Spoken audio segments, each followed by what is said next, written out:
How do all of these other media outlets, all these other, journalists, reporters, how are they viewing the Gamecocks? And when LaNorris is at the top of the list as the quarterback for the preseason first team, I thought that showed, okay, it's not just us who believe LaNorris is going to have a big season, it's everybody.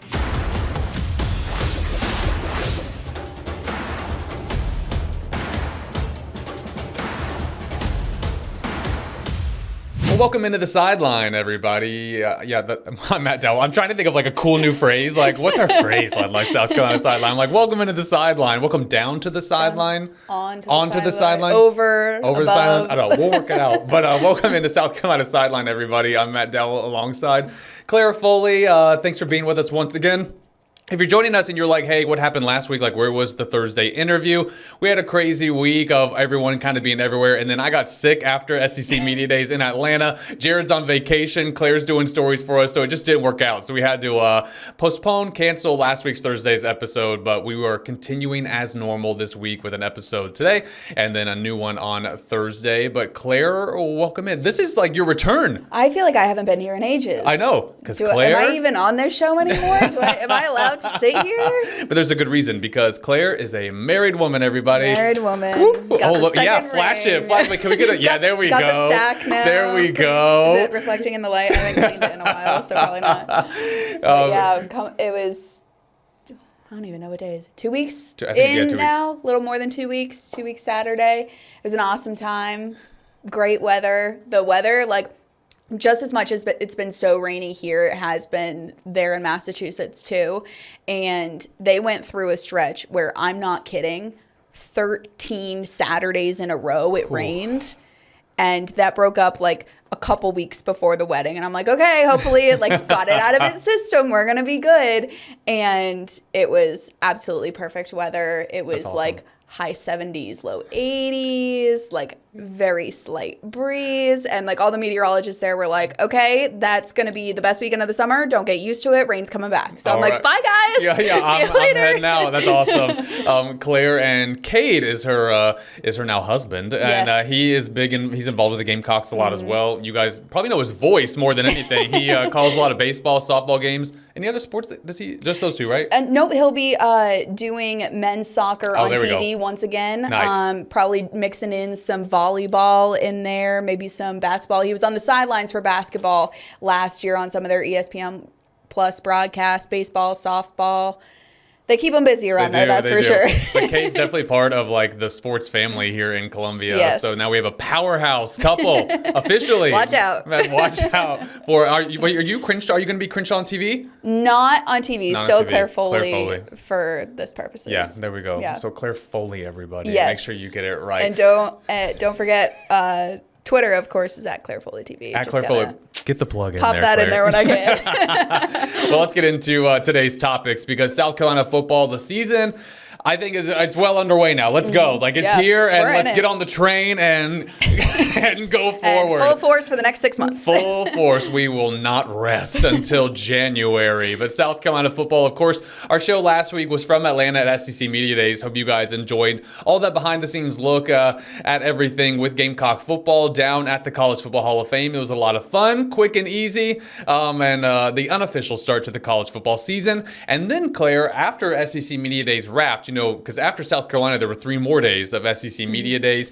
They released their preseason awards and kind of their preseason ballots, whatever you want to call it, that the media votes on, those that are part of SEC Media Days. And South Carolina was on it a lot. And they were, I think, one of the hottest topics to talk about. For sure. So first, we'll talk about the players that were on it, and then we'll talk about the team overall, because the very top of the list, Claire, quarterback, first team, preseason, LaNorris Sellers.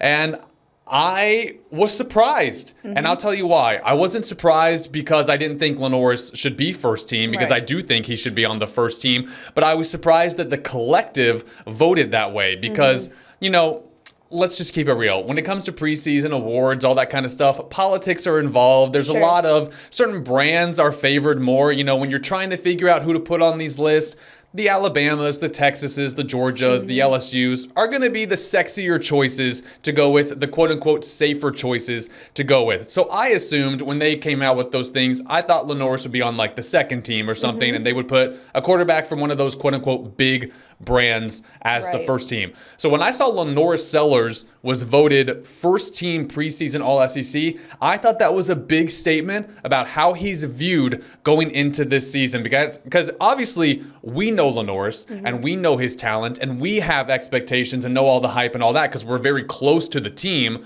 But you think about, like, how does everyone else view, the Gamecocks? Right. How does Alabama, how does Georgia, how do all of these other media outlets, all these other, journalists, reporters, how are they viewing the Gamecocks? And when LaNorris is at the top of the list as the quarterback for the preseason first team, I thought that showed, okay, it's not just us who believe LaNorris is going to have a big season. It's everybody. Right. And I think recency bias definitely comes into play when it comes to these polls and stuff. And when you think about it that way, he peaked at the right time. Yep. Like second half of the season is when he really started kicking into gear, ditched the glasses, got the goggles going, changed the game for him. But yeah, I think that when it comes to his talent and his capabilities, obviously, like you said, we've seen it, we know it's there, but when you add that element of like the second half of the season was when he really started going, that's when other people kind of get on the bandwagon. But your reaction to kind of expecting to see some of the bigger schools, bigger names on there was the same as mine. I mean, if you take a big scope of the situation and think that Arch Manning is third team compared to a LaNorris Sellers, like just for the sake of that name, like you said. And LSU's quarterback was second team. I thought maybe he would be the one that got that first team vote. So yeah, I mean, there were some big hitters, going into this. So that LaNorris was the one. And there's a lot of media at SEC media. It's like a lot. I think it's like 1,600 or something. So it's not like a small pool of people like an AP vote, when there's maybe like 50 to 60. I mean, it's a lot of people voting on these things. So the fact that he got the most, I think that says a lot about how people are seeing him. It's crazy. Right. And I think that that's something that maybe South Carolina fans are going to have to get used to this year, because it's not just LaNorris Sellers getting the love. The team as a whole is getting some love, and it's not something that Gamecock fans are necessarily used to historically, which I have some notes on that for later on, but if you want to cover some of the other love that the team is getting first. I think the other two, there were three total individual players that got these preseason SEC honors. The other first team was Dylan Stewart, who that is not a shock. I think if there's like one defensive player in the SEC who's going to get that love, it's a Dylan, and rightfully so. And the players, when we talked to them, said Dylan is taking it to another level. So I am so excited to see how he performs in 2025, because it is different. We talked about it last week with Jared, or 2 weeks ago when Jared was on, about like the pressure of the next season. Like when you're a freshman or when no one knows who you are, and you put on like an amazing season, that's one thing, because you're just kind of playing with freedom.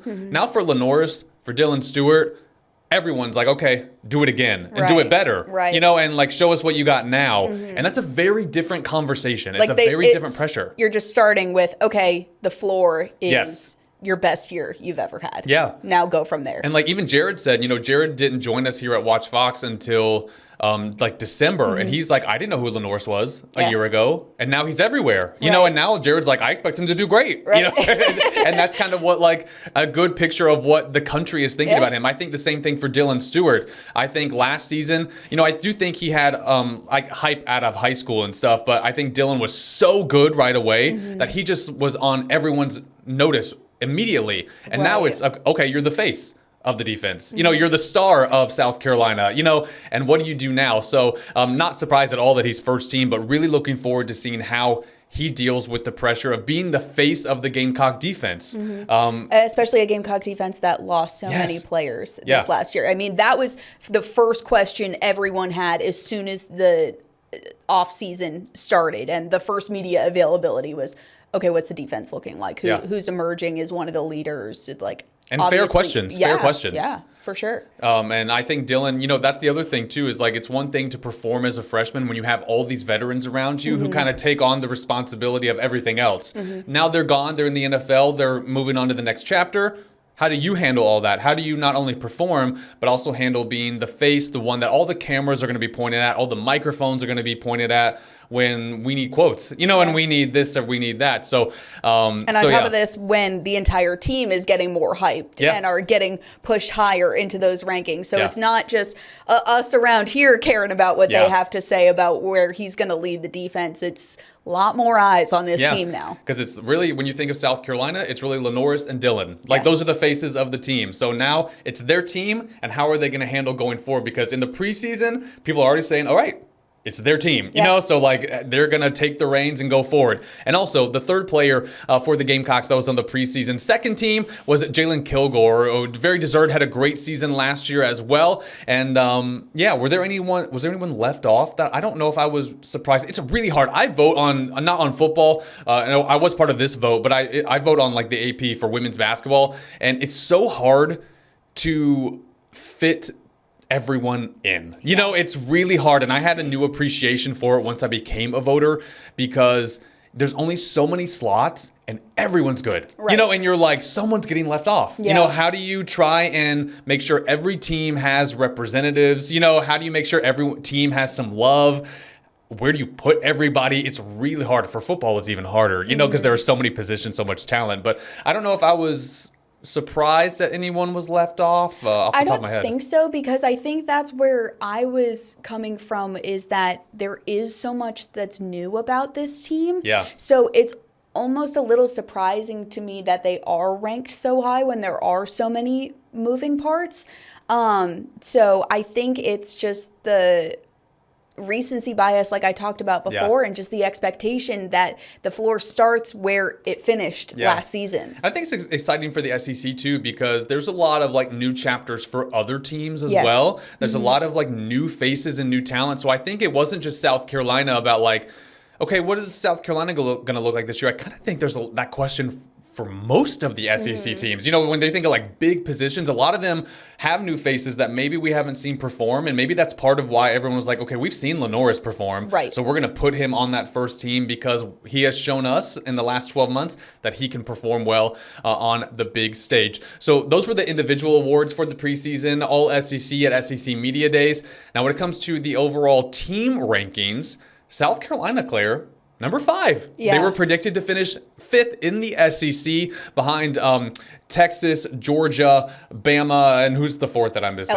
LSU was the 4th. And then Florida was 6th right after South Carolina. What's your reaction to that? Because I think that's a pretty fair spot to put them at. Yeah, I went into the history books a little bit on this one. So just taking a look at last year. Obviously, the threshold of a 10-win season was what South Carolina was fighting for in that bowl game last year, and they weren't able to get it.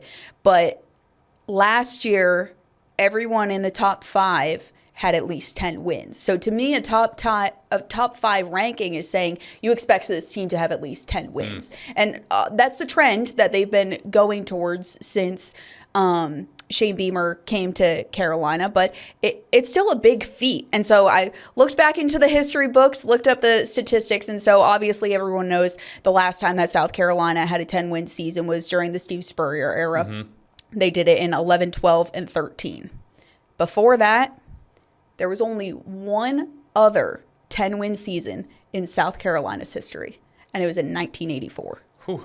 And so if you look at the rest of the top 5, like you said before, those are the teams you expect to be in the top 5, the powerhouse names. So let me go down the list. Texas, she's got the notebook. I got the numbers. I got the numbers. I got the data. For those who aren't watching us on YouTube, she's got the notebook. She's got all the stats ready to go. Give it to us, Claire. This is the ode to Cade right here, because this is all the work that he does to prepare for broadcasts. I see it. So this is just the minimum in the Crenshaw household. So I'm doing him a favor on this one. So Texas, they have 26 10-win seasons in their history. Their first, like I said, for South Carolina, that was 1984. Theirs was 1945. Now, I do have to mention that for a long time, they only played 10 games in a season. They didn't go to more than 10. I think it went up to 12 in the late 70s. So still recency bias there. Georgia has 29 10-win seasons. Alabama, 44.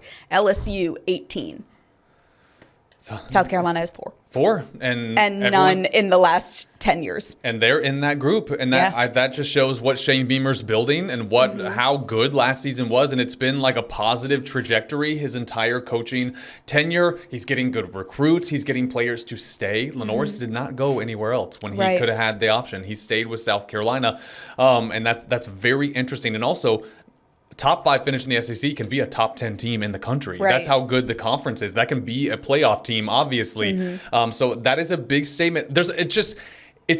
I was just fascinated by this because I was like, sometimes when you're in the South Carolina bubble, like we are, and we're just in Columbia, we're covering all the time, you do kind of wonder, like, how are they being perceived everywhere else? Right. And for them to be in the conversation with those other powerhouse brands, everyone's expecting a lot from South Carolina. And I do think, like, from week 1, eyeballs are going to be on them. I did have kind of like a whoa moment when I first saw that top 5 ranking. Because you think about it, like, historically speaking, Gamecock football has been pretty average. And to see them flirting with that 8-9 win season the last couple years, and then to see this is a top 5 SEC team, it's like, dang. Yeah. All right. And I think it's fair. Let's do it. Again, I think it's fair. I think when you look at the rest of the conference, like Florida's below them, and then you kind of go down the list, I think putting them at 5 is a fair place to put them. And obviously, not everyone voted them in the top 5. The rankings for each ballot are different. And South Carolina did get some first place votes, which I don't know if I agree with that part of it, but it is what it is. I mean, Vandy got some too. I don't know how people vote, so everyone's got their opinion. But I do think that a top 5 finish is a realistic preseason expectation. Will expectations change 3 weeks in for the good or the, or the bad? Better or worse? For better or worse, thank you. Go back to the marriage, for better or for worse? For better or for worse, we'll see. But I think right now, with what we know about everyone, a top 5 finish, I think, is fair. Do you think they're a shoo-in 10-win team, or maybe around that line of 8 to 10? I think 8 to 10 is more realistic, more fair, just because... Well, I just think the SEC is so hard, and I think it's hard to predict anybody doing really, really, doing that elite, with the way that the landscape has changed. But I think the 8 to 10 is the safer prediction based off of everyone that they lost. I know we talked about, like, the defense as well, but we still don't really know. I mean, I think they're stacked at wide receiver, and I think they have a lot of options, but, like, the proven player, who's proven on defense, who's proven at wide receiver, who's proven at running back. Those are the things we're still waiting to see. Yeah. And so, I'm gonna stick with the safer choice there. And I agree with that. And I think it's not even. I think it's probably pretty evenly balanced of saying that they're 8 to 10 from a simply South Carolina perspective of what they're able to do, but also, like you said, because of the SEC, and especially because you have so many first-year quarterbacks that are going to be across the SEC. You never know how somebody's going to step up to that. You never know, and I think it's easier to say people like teams like Texas and Georgia are going to be in the playoff conversation because they've done that, but still, you just don't know. So it's hard to say, but I do think that this is a very exciting place for South Carolina to be in. I think it's been I think in this day and age when, like, everyone wants results right away, Beamer has slowly built it to this point to where it's like, okay, is South Carolina going to be part of the conversation? Because they were part of the conversation at the end of last season. So now it's like, okay, Can Shane Beamer take them from the 9-win to the double digits? Can they be in the playoff conversation? Are we going to have a Gamecock who's a Heisman candidate? You know, like I think it's an exciting place to be in because it's no longer like, how do you win? That's all you want. You just want to be excited. You just want to be competitive. You want to have that chance at the beginning of season, like, oh, if everything goes right, like we could make it to the playoffs. Like, that's all a fan base wants. So I think that Gamecock fans will love having this little extra motivation if they've got some rival fans in the office against them to be like, well, we're in the top 5. I know. And I will say too, for expectations, these rankings are literally all just people predicting things. So it could, like, literally the entire standings from top to bottom could be, and probably will be, completely different by the time the end of the season comes. But you got to vote on with what you've got to work with. And so I just think it's really, really, I just thought it was really cool to see how excited the country is to watch South Carolina play and how excited people are to watch LaNorris. I mean, he was swarmed at SEC Media Days by everybody from all markets. You know, everyone wanted to talk to LaNorris. They wanted to talk to him about their teams. They wanted to talk to him about his life. You know, it's like he's the guy. Right. And that's cool. And that's a really cool. And I don't know. Spencer got a lot of attention, you know, when he was the quarterback for South Carolina, obviously, but not like being like the guy in the SEC, you know, and I know Arch got a lot of attention and things like that, but the energy surrounding LaNorris was different. And I've been to a lot of SEC Media Days, and I just noticed how everyone wanted to talk to LaNorris, and that was very interesting. And I think it's exciting. That's what he said too. Like around that time that he flipped it into a new gear, he said his life has completely changed in terms of like being recognized everywhere he goes, stuff like that. And so anyway, South Carolina has a lot of hype and expectations in this preseason. I think it's a great place to be at for Shane Beamer and his squad, and I'm looking forward to it. We've got, a couple of big events with South Carolina football coming up in the next few weeks. We have Birdies with Beamer next Monday, which is where some of us, not me, go on the golf course with Beamer and his football If it was mini golf, I would be there. Yeah, if it was a putt-putt mini golf, that's a different story, but I will not embarrass myself out there, but we will have a fun episode from Birdies with Beamer next week. And then we've got the start of fall camp is right around the corner. We'll have an official local media day at the beginning of August with Shane Beamer and like the entire Gamecock team. We'll get access to every single player on the roster. So that's in a couple of weeks. And then, it's August, and we got the countdown to going back to Atlanta to watch them take on Virginia Tech. So it's a lot of fun, and really, really looking forward to it. But a lot to talk about with Gamecock football. I hope you guys are excited if you're watching, listening, because you should be, because this is an exciting time to be a Gamecock fan, to be in Columbia. And if you're not in Columbia, it's an exciting time to cheer them on. And, I'm really, really looking forward to this next season for South Carolina football. Just hopefully you're all blasting your AC in your house, listening to this, pretending it's fall. I know it doesn't feel like it's close, but we promise it is. It is miserable out there. I have to admit, Claire, I was in the car, I was showering before work, getting ready, feeling so good for the day. As soon as I get in my car, I'm not kidding. You all know if you're in Columbia, 5 seconds into being in the car, I'm drenched in sweat. And I'm like, why? Walking from my front door to the car, I'm sweating. I'm like, what? Why? I've hit the point in the summer where I'm over it. I'm ready for fall. I'm ready for pumpkins. I'm ready for football. I'm ready for that crisp air. I want it all. I'm ready for it. I'm over Get the this summer. man a pumpkin spice latte. I'm an iced guy, so I need the iced version of everything fall. But Claire, we're going to take a time out. We're not done. I know it sounds like we're wrapping up the episode, but we're not, because outside of Gamecock football, it was an exciting week for 3 Gamecock baseball players whose pro dreams have come true. So we're going to break down the MLB Draft and the former Gamecocks who are heading to the major leagues right after this. It's always exciting when former Gamecocks in any sport go to the pro level. I always tell everyone, there's a big difference between college and pro. A lot of people say are they going to do this? You think this player is going to go there? And I'm like, it just depends. Because sometimes really great college players don't make it in the pros. Sometimes they don't get really great opportunities. It just depends. So it's always exciting when you are watching a draft in any sport and you hear the Gamecocks come off the board, because it's like, that is a dream realized. That is the next level. Becoming a pro athlete is so cool. And for 3 Gamecocks, that was the case last week at the MLB Draft, because 3 former Gamecock baseball players are headed to Major League Baseball, Claire, and this is nothing new for the Gamecock program. They have a lot of current pros and former pros throughout their history, and 3 guys are joining the ranks. Ethan Petrie, Nathan Hall, and Matthew Becker all going off the board last week.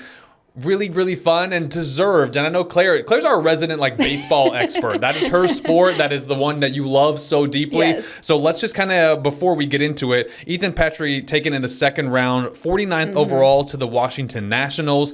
Nathan Hall was in the 5th round to the Arizona Diamondbacks. And then Matthew Becker was in the 19th round to the Minnesota Twins. And of course, Nathan Hall is a Lexington kid and Matthew Becker is a Chapin kid. So those are 2 Columbia natives who are heading to the major leagues. And I don't care what round you go in, I always say you got to celebrate because you're a pro, and that is cool. Anyway, Claire, what's your reaction to all this? Well, Ethan Petrie was no surprise whatsoever. I mean, he finished his junior year and was saying his goodbye, like, okay, here I go, guys, because everyone's like, yeah, he's going to get drafted. Second round, not surprised at all. Didn't think he was quite a first-round pick, so early in the second round made sense for him. Leaves the Gamecocks second all-time in career home runs with 54. He was just shy of that this year. I believe he was 8 home runs away from tying Justin Smoke for the record, but he got injured. But hey, second place, not shabby. Not bad. And for a guy who means so much, like he truly loved being a Gamecock and wore that uniform with such pride. So I think he's probably okay with being number 2 on that list. I was going to say, too, I was going to ask you what you think Ethan Petrie's legacy is here, because he was kind of part of a strange era of Gamecock baseball. A lot of change, part of the Kingston era that turned into the Maneri era, but wasn't part of the Maneri era for very long, but someone who was the face of the team and really was a superstar that could have gone anywhere. He easily could have transferred and gone somewhere else. Right. He said, no, I love South Carolina. I'm going to stay here. The numbers he put up is unbelievable. I think he's a Gamecock legend. Yeah. I do. I think he deserves to be in that realm. But and I know it's kind of hard because their standard is so high with all the national championships and all of the great players. But I do think Ethan Petrie should be, in that stratosphere, which I think it's a big club, like the elite Gamecock baseball club. I think there are so many that they have, and I do think Ethan Petrie should be in that conversation. Absolutely. I think he's one of those, because he's not a showy kind of guy. Yeah. Like, he is a quiet leader and a quiet star, I feel like. So I think the people who know this team and know it well know how awesome he is, but he's not necessarily one of those that it's like, going back to talking about football before, he's not the quarterback of South Carolina football is LaNorris Sellers, and anybody could say that. Not everybody, just because of the sport that baseball is, it's not like that. But from what I've heard from the people in and around that team, they have just said from the beginning, like even when he came on his visits before being recruited to South Carolina, he just carries himself in a different way. And that's something that baseball people use as like a measuring stick often is, do they carry themselves like a major leaguer? Do they go about their business like that? And that's something that everyone has always said about Ethan Petrie. Like, he took his job, really, and that's what it is in college athletics these days. He took his job as part of this team very seriously, and it showed because of the results on the field. I think the only shame is that we didn't really get to see Ethan Petrie really put on a great performance in the postseason, just because the postseason opportunities weren't there. And I think that was the only thing that he deserved to have a big moment, in the College World Series or whatever a super regional or whatever it is. I think that's the only thing that's he's such a great player, and he didn't really get that chance. Right. And hopefully he's able to have them at the next level, and you can look back and say, oh my gosh, the World Series MVP Ethan Petrie. He went to South Carolina. Speak it into existence. Well, Nathan Hall and Matthew Becker, of course, going as well. Any thoughts on those two draft picks? Nathan Hall, something we're going to let you hear from head coach Paul Maneri here in just a minute. And one thing he has said about him since the beginning of last season, really, before we even saw Nathan Hall in a Gamecock uniform out on the field, because, of course, he transferred to South Carolina from Clemson, is how much he as a player meant to Maneri, because, and something he'll talk about is he didn't get that much opportunity when he was at Clemson, whether it just he wasn't playing well there, wasn't the right fit, the right environment, that kind of thing. And he really was able to play freely and thrive here at South Carolina, despite the overall result of this season last year. And some of the numbers from him last year: 322 batting average, reached base in 20 straight games, and had 19 multi-hit games. That's just crazy. Yeah. He was one of those, when you were at the game and he was up at bat, you're like, oh, he's going to get on base. You just knew it. Which is crazy to say. And he wasn't necessarily a power hitter. I think he had 7 home runs on the season last year, but he was just an on-pace guy. And as your leadoff hitter, that's so important. Yeah. So he meant a lot to Maneri, and I remember this at the very beginning of this season. He had said, this kid is going to get drafted. He's going to be a major league ball player one day. And I mean, somebody with 40 years of coaching experience, I trust what that guy says. And look where we are. So really happy for him. Like you said, Lexington native.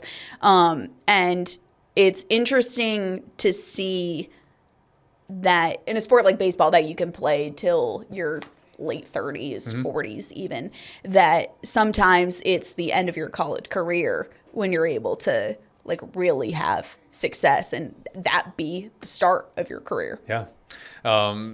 Just really cool stuff for Nathan Hall. Again, a Lexington high school kid, went to Clemson, which it's funny how things change because like you kind of forget that now. You know that now he's just a Gamecock in your mind. It doesn't with any transfer, who goes anywhere else. It's like where they end their careers, kind of just where you think of them being forever. So really cool for Nathan Hall. But let's hear from Pulmonary because he did speak to the media last week after the MLB draft. And here's what he had to say about his 3 guys who were taken off the board. We lost 2 to the pro draft, and Nathan Hall and Ethan Petrie. And by the way, just so proud of those 2 guys, happy for them. Ethan was the 2nd pick of the 2nd round, so he should get himself a nice payday and off to a great pro career. And then Nathan Hall, of course, will always be very special to me because he was a kid that didn't play hardly at all his first 2 years at Clemson, came in here and had a terrific year for us, and he went in the 5th round.